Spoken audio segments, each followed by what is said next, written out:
Meristematic tissues. As I have already discussed with you, that the growth of plants occurs only in certain specific regions. This is because the dividing tissue, which is known as the meristematic tissue, is located only at these specific points. Depending on the region where they are present, meristematic tissues are classified as apical, lateral, and intercalary meristem. New cells produced by meristem are initially like those of meristem itself. But as they grow and mature, their characteristics slowly change and they become differentiated as components of other tissues. Moving on to the classification of meristematic tissue. Apical meristem.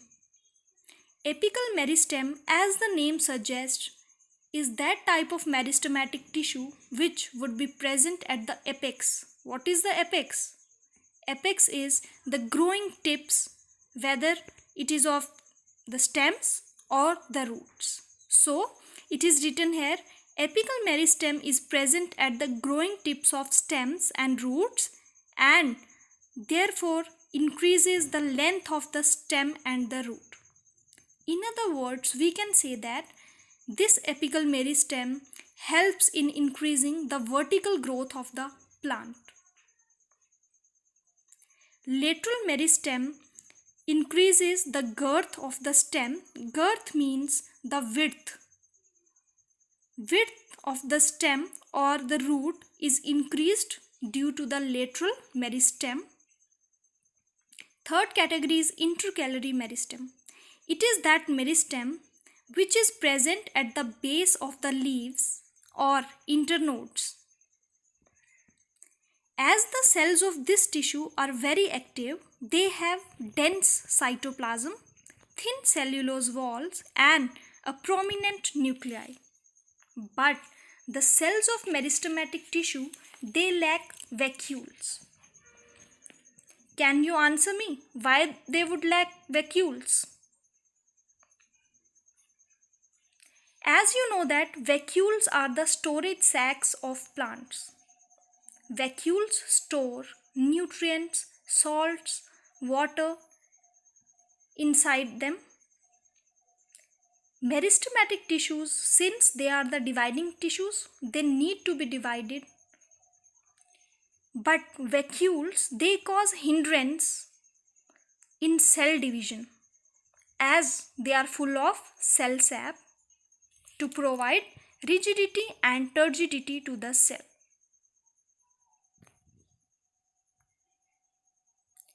Permanent tissue. Permanent tissues are basically derived from the meristematic tissues only. As we have studied in case of meristematic tissues, that initially meristematic tissues, they appear like meristems, but as they grow and mature, their characteristics changes. Thus, they take up a specific role and lose the ability to divide. As a result, they form a permanent tissue.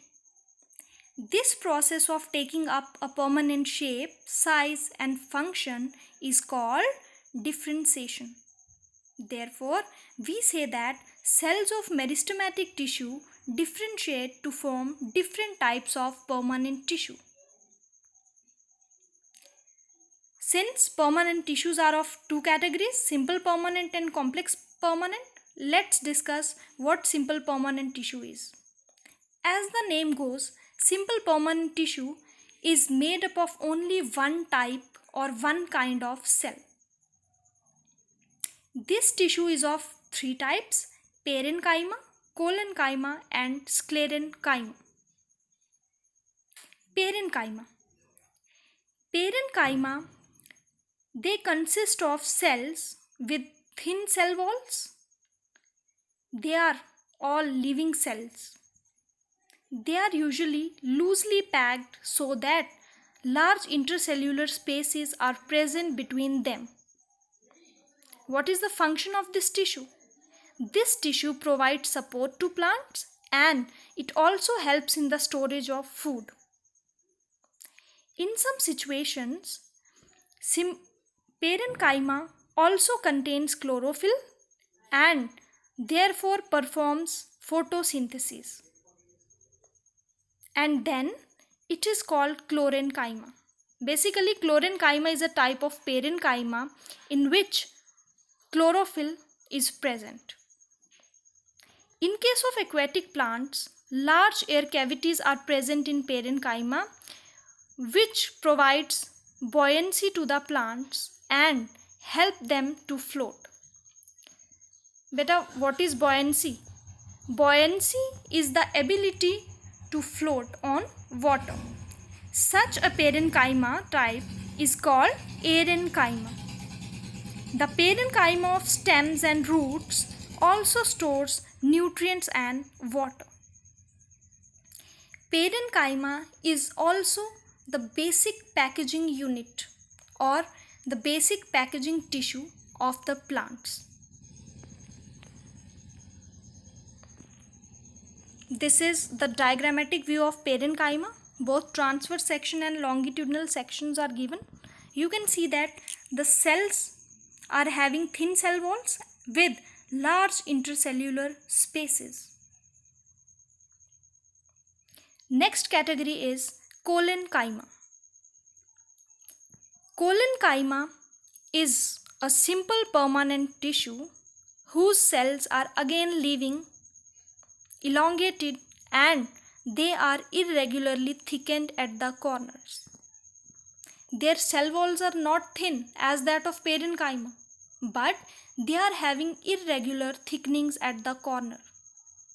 So, there is very little intercellular spaces between them.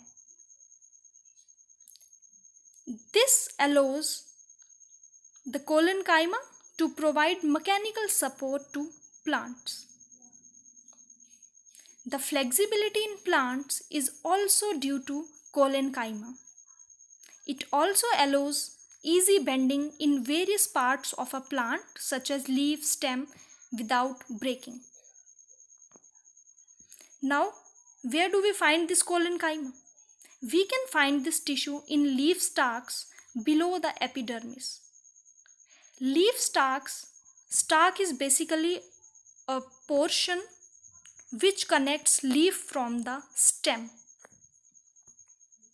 This is the diagrammatic view of collenchyma.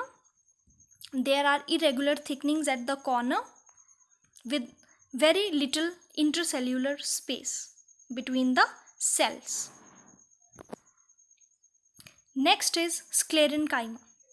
Sclerenchyma is the tissue which makes the plant hard and stiff. For example, husk of a coconut. It is made up of sclerenchymatous tissue. Husk of coconut is very hard because of the presence of this sclerenchyma. The cells of this tissue are dead.